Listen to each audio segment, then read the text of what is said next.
დავბრუნდით პირდაპირ ეთერში მოძღვართან ერთად ჩვენთან სტუმრად არის სიწყლეთის წმინდა ნინოს სახელობის ტაძრის მღვდელმსახური დეკანოზი ლევან ფიროსმანაშვილი. დაგლოცეთ მამაო. მოგესალმებით. ჩვენ საუბრობთ მამაო, თუ როგორი უნდა იყოს მორწმუნის ქცევა და ყოველდღიურობა განსაკუთრებით მარხვის პერიოდში, ხო, ამ თემაზე. მამაო, ჩვენ ვიცით, რომ მარხვა გულისხმობს, რომ ადამიანი უნდა ებრძოდეს განსაკუთრებით ამ პერიოდში საკუთარ ნებებს, ბოროტ სურვილებს და საინტერესოა ამ ფონზე დავსვათ ჩვენ შეკითხვა, უნდა იყოს თუ არა ზოგადად მარხვის პერიოდში ადამიანის ქცევა განსხვავებული იმ პერიოდისგან, როცა მარხვა არ არის. ხშირად არის, რომ ძალიან კონტრასტულია მორწმუნის მარხვის პერიოდი ქცევის მხრივ და არა მარხვის პერიოდი. ეს რამდენად მისაღებია და როგორ უნდა ვიქცეოდეთ მარხვის დროს? ეს საკმაოდ აქტუალური თემა არის და მკვეთრად ისახება ხშირ შემთხვევაში ეს ადამიანებში ცალსახად გარეგნული ნიშნით ისახება, ზოგჯერ მთელ რიგ ნაწილში საერთოდ არაფერში არ ისახება. ზოგადად უნდა იყოს განსხვავება თუ არა, ამაზე გეტყვით რომ განსხვავება უნდა იყოს. მაგრამ რაში მდგომარეობს განსხვავება? მარხვა გულისხმობს საერთოდ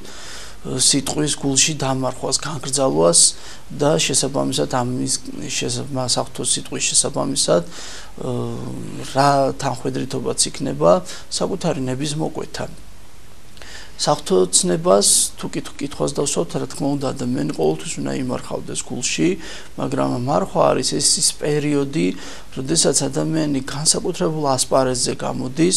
და როგორც სპორტსმენი, როგორც აბიტურიენტი ან ადამიანი, რომელიც რაღაცისთვის ემზადება და მიზანმიმართულად მიჯრით თავის თავს ხვეწავს ამა თუ იმ დისციპლინაში, ამა თუ იმ ქმედებაში, აქაც ქრისტიანი განსაკუთრებულად მოქმედებს თავის ნებასურვილზე, თავის ნების მოკვეთაზე და თუნდაც ერთი ან ორი ცნების განსაკუთრებით დახვეწაზე და აღსრულებაზე საკუთარ თავში. ერთი მინდა ამას მაგრამ დავაგვირგვინო ამაზე ასეთი რამ თქვა, რომ ზოგადად ჩვენ მარხვაში იქნება თუ აღსარებაზე იქნება, როდესაც რაღაცას ვნანობთ, პირველ რიგში უნდა დაუკვირდეთ ხოლმე, რომ ძირითა და ძირეული ჩვენი მაპროვოცირებელი, განმაშორებელი ღვთისა რა არის. ეს ზოგჯერ უამრავია, მაგრამ ძირითადად მაინც რაღაცა ერთი ან ორი საკითხი იწვევს, რომელიც ხშირ შემთხვევაში მონათესავე არის და როგორც ხის ძირს თუ კი მოჭრით და ტოტები თავისით ჩამოიყრება, ამ შემთხვევაში ზოგჯერ ამ კუთხით უნდა მიუდგეთ და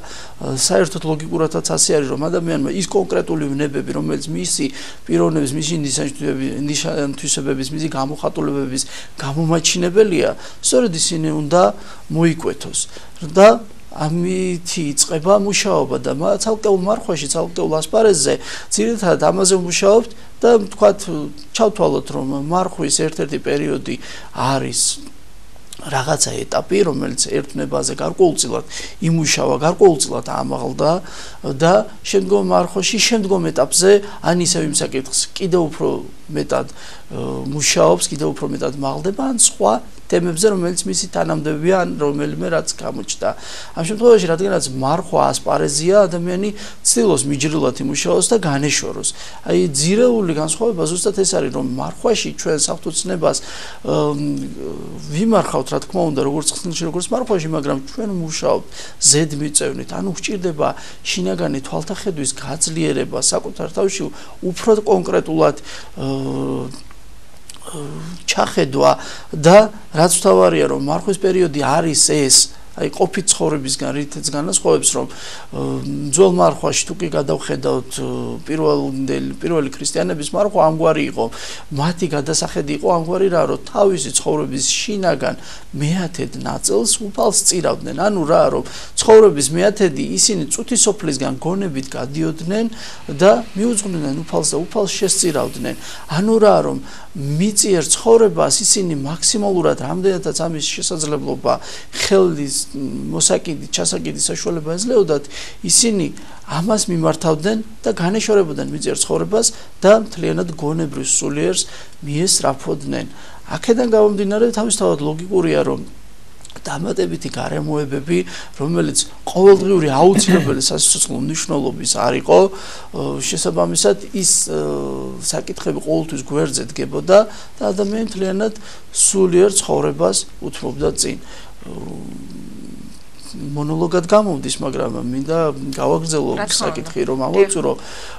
თუ კი გავიხსენოთ ძველი აღთქმისეულ დამოკიდებულებას, მარხვისადმი, იქ ამგვარი რამ იყო, ადამიანი ადგებოდა და აბსოლუტურად განეშორებოდა სოფელს. ანუ რა, რომ მისთვის ყოფითი საკითხები საერთოდ ქრებოდა, საერთოდ უკანა ხარეს დგებოდა და ამის გამომაჩინებელი იყო ის რადიკალური მოქმედება, რომელსაც ქვია უდაბნოში ცხოვრება, სადაც არანაირი ყოფითი საქმიანობა ვერ აღსრულებოდა, არ აღსრულებოდა, ცარიელი იყო ყოველივე ამ საერთოდ ადამიანისგანაც კი და ისინი საერთოდ პურზე და წყლის მიღებაზეც უარს ამბობდნენ. ანუ რა, რომ პური და წყალი ეს არის ელემენტარული ყოფითი სასიცოცხლო მნიშვნელობის. ამასაც კი განეშორებოდა. მაგრამ დღეს ხომ ამას არ ითხოვს ეკლესია. რა თქმა უნდა, მაგრამ ჩვენ დაუკვირდეთ ამას, რომ აქ აქცენტი გაკეთებული იყო განკრძალვაზე. ეს ყველაფერი ემსახურებოდა არა ფიზიკურ განკრძალვას, არამედ შინაგან განკრძალვას, რომ მეტი მობილიზაცია ქონოდა, მეტი თვით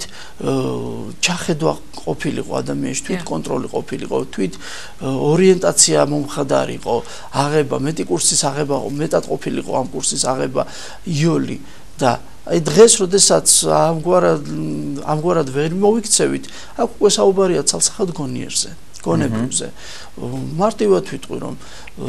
ჩვენ პირდაპირ უნდა გადავხედოთ და რა თქმა უნდა ხალხს სამსახურს ვერ დავანებებთ თავს. არის ცალკეული მთელი რიგი საკითხები, რომელიც ირეულია სასიცოცხლოა და ქრისტიანები მხოლოდ საკუთარ თავს არ ვიმსახურებით, ვიმსახურებით საზოგადოებას, ვიმსახურებით ოჯახს და ესეც ზუსტად სხვისთვის თავსდება არის და ზუსტად ეს არის ქრისტიანული დამოკიდებულება, რომ ადამიანი შაბათისთვის არის და არა კაცი შაბათისთვის. ანუ საღვთო ცნებას ადამიანი თავის სასარგებლოდ, უпростоრად ადამიანისთვის არის შაბათი და არა შაბათი ადამიანისთვის და საღვთო ცნებას ადამიანი საკუთარი თავისთვის იყენებს. ჩვენ შესაბამისად, როდესაც სხვის პასუხისგებლობას ვირთულობთ, სხვის ჯვარს ვიტვირთებთ, ის თავისთავად მისაღებია და სოციალურ ყოველდღიურობა, ურთიერთობას, აუცილებელ აღსასრულ საქმიანობას ვერ მოწყდებით. მაგრამ გამართობელი საშუალებები, მთელი რიგი მოქმედებანი, რომელსაც უბრალოდ ადამიანი დგას და მიმართავს. აი მარტივ რაღაცას ვიტყვით, თუნდაც ახალგაზრდების ან ჭაბუკების, გოგონების ცხოვრება შევხედეთ. თქვათ არის ან მიდიან ისევ ფეხბურთის სათამაშოდ შეხვდებიან მოედანზე, ან მაგალითად რაღაც კლუბებში ვთქვათ, ბირჟაზე, თუ რაღაცა უქმ აღარავს ვამბობ, უქმ ყოფნაზე და უქმეთყოლებაზე, რომ მთელი რიგი მომენტები, რომელიც ერთგვარი გამართობელია, თუნდაც გავამართლოთ იმ კუთხით არ გავსაჯოთ არანაირად ის ცალკეული მოქმედება რისი მომცემია თუ არა, მაგრამ ცალსახად დავსახოთ, რომ ამ შემთხვევაში არაფრის მომცემელია, ასეთ რაღაცას ადამიანი უნდა განეგრძალოს და მან უნდა მოძებნოს ის საშუალებანი, რომელიც თვით გამორკვევაში დაეხმარება, რომ როგორ წარმართავს თავის ყოველდღიურ ასპარეს ამა თუ იმ ცნების მოპოვებაში და ამარხვაში, თუ როგორც დასაწყისში აღნიშნეთ, რომ ვნების მოკვეთაში, თუ მან არ ისწავლა ხერხი, არ ისწავლა მეთოდი, არ გაეცნო საშუალებას, როგორ განეშოროს ვნებას, როგორ დაიმარხოს სათნოება, როგორ მოიპოვოს სათნოება, აღასრულოს და როგორ დაიმახსოვროს საბოლოო ჯამში, როგორ აღმოჩნდეს ქრისტეს ცნების მატარებელი, გულში მარხველი, გულში დამატარებელი და შესაბამისად ადამიანმა პირიქით უნდა მოძებნოს ის საშუალებანი, ამას შინაგანი გააზრებული ლოცვა ერქმევა, შემეცნებითი საუბარი ექნება, თუნდაც შინაგანი სჯა, განყუდროება, განკრძალვაზეა საუბარი, რომ ადამიანი შინაგანად უნდა განეკრძალოს და თუ კი თავის თავს ამის საშუალებას არ აძლევს, მაშინ უბრალოდ ლოგიკურად მიპასუხოს, როდის და რა საშუალებით მოახერხებს საკუთარ თავში ჩახედვას და საკუთარ თავზე მუშაობას. ანუ თუ იმ რაღაცა ყოფით ცხოვრების წესს, რომელშიც ცხოვრობს თქვათ მარხვის გარეშე, თუ არ დაანებებს თავს, ამ თქვენ ამბობთ, რომ აზრი არ აქვს, ხო? ჯობია რომ რაღაცებს განეკრძალოს. იგივე თქვათ არის დისკოტეკაზე, ღამის კლუბში, შეიძლება ალბათ თეატრშიც და სხვადასხვა გასართობ საშუალებებს არ მიმართოს, ხო? ნუ ზუსტად აი დავაკონკრეტებ, ისევ ვიტყვი, ხას გავუსვამ, რომ მარხვის პერიოდი არის საკუთარ თავზე მუშაობა. ამიტომ პირველ რიგში რახან სულს უთმობთ, უფალს უთმობთ, რომ უფლის გულისთვის ჩვენ თავზე ვმუშაობთ და განვეკრძალებით ყოველივეს წუთისოფლის აზროვნებას, ყოველდღიურ საჭიროებას და თალკეული ესა თუ ის მოქმედება ჩვენი არსებობისთვის, ფიზიკური არსებობისთვის და ჩვენს გვერდით და ჩვენზე დამოკიდებული ადამიანების არსებობისთვის არ არის საჭირო. ჩვენი ყოველივე ყოფით განვეშორებით, განა იმიტომ რომ ის ცალსახად ცუდია. არ დავიწყოთ ამაზე ამ წუთას საუბარი. არამედ მივმართოთ იმ საშუალებას, რისთვისაც მარხვა დავიწყოთ. ამაზეა საუბარი და ამიტომ თვით პირველ რიგში განგრძალვა საჭირო განრიდება, ანუ გონების გადატანა ამ ქვეყნიურიდან იმ ქვეყნიურზე და შესაბამისად იმ ქვეყნიურზე გონების გადატანის დროს მივმართოთ ისეთ მოქმედებებს და ისეთ საშუალებებს, რომელიც დაგვეხმარება რომ სწორედ ეს განვახორციელოთ. ნუ ეხლა თუ თეატრზე და ასეთ რაღაცაზე ვიტყვით ამის კლუბებს და იმაზე მე ზოგადად ლაპარაკობ ზედმეტათაც თული ეს შეიძლება ცალკე იყოს მე არ ვიძახი რომ ცალსაკად ყოველი კლუბი ყოველი რაღაცა მე ცუდი იყოს ნუ მე არ ვერ ვიტყვი ხა დღეს რა არსებობს არსებობს ცალსაკად ცუდი არსებობს ცალსაკად გამართობელი ნუ ეს ისეთი თემა არის ცალკე შორს წაგვიყვანს საუბარს მაგრამ ერთ მარტივ რაღაცას ვიტყვით რომ თუ კი გართობა დროს ტარებას უთმობთ დროს საკუთარ სულზე მუშაობის დროს, როდის ვთქვით, მარტივად ვიტყვი, შეიძლება ასესიო პერიოდის დროს ადამიანი, ნუ რაღაც ესეთი გამართობელი საშუალებით იყოს დაკავებული და ამ დროს მას გამოცდები, სასწავლი პროცესი აქვს ჩასატარებელი, გასავლელი და სტუდენტობის დროს მან მთლიანად გართობას მოანდომოს, მაშინ ისთვის ისწავლა, რისთვის ჩააბარა უნივერსიტეტში, ცალსახად მხოლოდ გამოცდებზე როგორმე გაძრეს და დიპლომი აიღო, საერთოდ რა უნდა და ეს ეთამაშა გაერთობილიყო, ნუ თუ არ იყო ეს პირადი გადასაწყვეტია და ნება ადამიანის, რომ ნუ არავინ არ ავალებს რომ მან ისწავლოს ახლა მის შედეგისთვის თუ ის მზად არის რომ თელი თავის ცხოვრება, ნუ უბრალოდ ესე ჭრჭინასავით იცხოვროს, ეს მისი გადასაწყვეტია, ხო ჩვენ ვერაფერს დავაძლებთ, ვურჩევთ. მაგრამ რაღაცა მივიდა ხო უმაღლეს სასწავლებელში იქნება თუ ზოგადად სასწავლებელში რისთვის ეს ახო არასერიოზულია რომ სწავლის დროს ის როდესაც მან თავად გადაწყვიტა რომ შეიმეცნოს რაღაცა თავის თავს სარგებელი მოუტანოს ეს ხო მან თავიდანვე მიზნად დასახა მსგავსად მიუდგები ამას რომ მარხვაში ჩვენ რაღაცას ვითვისებთ და თუ შესაბამისად არ ავიღებთ წიგნს ხელში თუ ჩვენ გონებაში გულში არ ჩავიხედებით შინაგან განშას არ მივხედავთ არ გადავხედავთ როგორ ჭავჭავაძე ამბობს ილია ჭავჭავაძე მართალი რომ ყოველ კაცმა თავს კითხოს რომ აბა დღეს მე ვის რა ვარგეო და შესაბამისად რანი ვართ ვინ ვართ რანი ვიყავით და ვინ ვიქნებით ეს თუ არ გასაჯა ადამიანმა და არ იმუშავა და არ აისახა მისი პიროვნული მოქმედება ნაკლი თუ დადებითი სრულყოფილებისკენ გზა არ გაიარა ნუ მაშინ რომელ მარხვაზე ვსაუბრობთ მარხვა მაგიდასთან იწყება და მთავრდება პირდაპირ ვიტყვი ცალსახად პირი ჩემოვალი მაცხოვარი ყველაზე კონკრეტულად ამბობს გარკვეულად პირი ჩემოვალი ადამიანს არ შეეგინებს პირიდან გამომავალი შეეგინებს და წმინდათათვის ყოველივე წმინდა რაიმეს არ ჭამა ღმერთთან არავითარ შემთხვევაში ვერაფრით ვერ მიგვაახლოვებს საერთოდ არ მიგვაახლოვებს დემონი საერთოდ არაფერს არ ჭამს როგორც მაკარდიც ეუბნება და ხშირად ჩვენი მარხვა მხოლოდ კვებით გამოიხატება დამშორებულია და რაიმეს ჭამაც ღმერთისგან ვერაფრით ვერ განგვაშორებს რადგან ყოველივე ღვთისაგანაა შექმნილი და პავლე ემოციკულიც ამგვარად ამბობს და დიდი შვილის კანონში ამგვარად აისახა რომ ყველაფერი ღვთისაგან მიღებული მადლობით თუ არ იქნა აღქმებული ის ადამიანი ღვთისგმობელია ამიტომ ადამიანმა უნდა შეხედოს რომ მისთვის ის თუ აუცილებელი არ არის ანუ რა არის სასიცოცხლო მნიშვნელობის არ არის თორე აუცილებლობა შეიძლება ბევრი კუთხით დავინახოთ იმას უნდა განეგრძალოს საკუთარ თავში შეხედოს აი მეორე მომენტიც არის ალბათ გამოსაყოფი აქაც სიფრთხილე არის საჭირო როდესაც შეიძლება მოჩვენებითად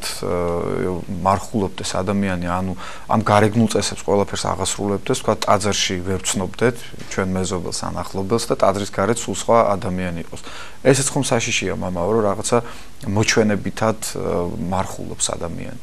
მისი სულისთვის რა სარგებელია ეს როცა ადამიანი ძირეულად არ დაუკვირდება რატომ მარხულობს რა არის მარხვა ეს არა გარაზრებული ანუ რა რომ საფრთხო სიტყვა გულში არ დაიმარხა ის საერთოდ მიზანსაც ცდენილი არის ერთ პატარა საკითხს მინდა შევეხო ხშირ შემთხვევაში იმრავლიდან მოდის ხოლმე კითხვა აი დაბადების დღეზე თეატრში კინოში წავიდეთ თუ არ უნდა წავიდეთ თეატრიც არის და თეატრიც კინოც არის და კინოც ყველა ერთ სახით არ შეფასდება ერთი ნიშნით და ერთი თვისებით. მარტივად ვიტყვი ახლა უბრალოდ მე ვცდილობ რომ უფრო ესეთი მარტივი მაგალითი მოვიყვანო რომ გასაგები იყოს და არა ის რომ კონკრეტულ ერთს ჩავეჭიდე. აი მაგალითად ილია ჭავჭავაძის მოთხრობებს რომანებს რომ გადავხედოთ ილია ჭავჭავაძის მთელი რიგი სიტყვები და არა მხოლოდ ილიასი მთელი რიგი ევროპული ქართული თუ რუსული ნაწარმოებები ხშირ შემთხვევაში ადამიანის ამა თუ იმ მოქმედებაზე თუნდაც ნოდარდუმბაძის საკითხებზეა საუბარი რომ როდესაც სახარებას ადამიანი პირდაპირ რეგებულობს მთელი ერთი რომანი თხზულება მოთხრობა მიეძღვნება ერთ სათნოებას როგორც ერთ მარგალიტს რომ ადამიანს მთლიანად მისი ყოფითი ცხოვრებიდანვე აღწერს და ანახებს თუ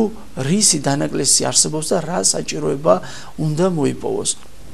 ამ შემთხვევაში, როდესაც ასეთ თეატრზე საუბარი, ეს შემეცნებას ემსახურება და შეიძლება ადამიანი მარხარაშია თუ ხსნილშია თუ რა პერიოდში არის, ვერ აღიქვამდეს თავის თავს და ამ შემთხვევაში მას სჭირდება ზუსტად ეს დამატებითი გარემოება, რომელიც მის სულში თუ თქვა სახარება მეტისმეტად ამაღლებულია, მისი ყოფითი ცხოვრებიდან იმ თეატრიდან წიგნიდან იქნება, საერო წიგნიდან თუ კინოდან იქნება დაინახოს, მაგრამ ის როდესაც ცალსახად არაფრის მომცემელია და უაზრობა არის და ამგვარი რა მიმდინარეობა თეატრში თუ კინოხელოვნებაში თუ სხვადასხვა ასეთში უამრავი არსებობს თავისთავად თუნდაც იგივე წიგნში უამრავი მიმდინარეობა თავისთავად ის რაც ფასეული არ არის ადამიანის საერთოდ იმაზე დროს არ უნდა კარგავდეს რაც შეეხება დაბადების დღეს თუ მსგავს წვეულებას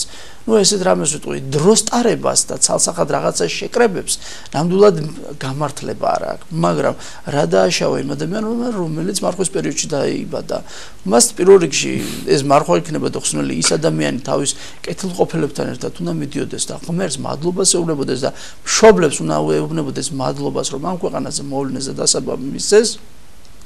შემდეგ ღვთისადიდებელი უნდა წარსთქვან და რაღაცა მოკრძალებული სახით მის შესაბამისად ერთმანეთს თანადგომა და სიხარული უნდა მისცეს რომ ჩვენ როგორ არ მიულოცოთ იმ ადამიანს როდესაც თქვა გიორგი ჩვენი მეგობარია, იუბილარია და ამ დღეს ის დაიბადა და რახან მეგობარია და გვიყვარს, თქვათ, თავისთავად აღნიშნავთ იმ სიხარულს, რომ ეს დღე არის მიზეზი, რომ ჩვენ გიორგის ვიცნობთ. ეს თავისთავად არსებობს, მაგრამ იქაც ფორმებს აქვს მე მნიშვნელობა, როდესაც საუბარია ხოლმე ერთ ჭიქა შეიძლება სამი ჭიქა შეიძლება საკუთარ გულში შეიხედეს ზოგზე 10 ჭიქა მოქმედებს, ზოგზე 1 ჭიქა მოქმედებს, მაგრამ შინაგანად ემოციები ცივგონებას გადააჭარბებს თუ არა? კეთილი. ძალიან დიდი მადლობა მამა. ალბათ კარგი იქნებოდა გახაც გვეთქვა რომ კარგი იქნებოდა რომ ეს არასამარხო პერიოდშიც გადავყოლოდა ცოტა ხნით მაინც ეს განწყობა. და ხშირად არის რომ თავდება მარხვა და მაშინვე ხდება ყველანაირად ძალიან დიდი და შემდგომ გავაგრძელოთ საუბარი. დიახ, ჩვენ დავასრულეთ საუბარი. ჩვენმა ტელემაყურებელმა კარგად იცის, რომ ჩვენი ეთერის საშუალებით ხდება ყოვლადწმინდა სამების საპატრიარქო ტაძრიდან პირდაპირ ჩართვა. აი აქ ეკრანზე ახლა ხედავთ რა ხდება სწორედ ყოვლადწმინდა სამების საპატრიარქო ტაძრში. ხალხის რიგი არ წყდება, მამაო, შეგიძლიათ ორი სიტყვა ამ თემაზეც გითხრათ. არ წყდება ხალხის რიგი და 24 საათის განმავლობაში აქვთ საშუალება მიეახლონ წმინდანის ნეშტს. მე ესე ვიტყვი რომ მარხვაში რახან ადამიანი საფრთხო ასპარეზზე აქტიურად გამოდის, მას საფრთხო შეწევნა ჭირდება. მით უმეტეს, როდესაც ფიზიკურადაც უძლურდება და წმინდა ნაწილთან მიახლება, ეს ზუსტად მადლის მომცემელია, რადგან წმინდანები საფრთხო მადლის მატარებელნი და მადლის გამტარნი არიან და ეს არის საშუალება ჩვენ მოვიკრიბოთ ღვთისაგან ძალა, რომ ეს სულიერი სარბიელი გავიაროთ. შევახსენოთ შეგვიძლია ტელემაყურებელს მე თუ არ ვწდები თვის ბოლომდე აქვს მორწმუნე მრევლ საშუალება რომ მიახლოს წმინდანის ნაწილებს. ლოცვის შემდეგ დავუბრუნდებით ეთერში დაგველოდეთ.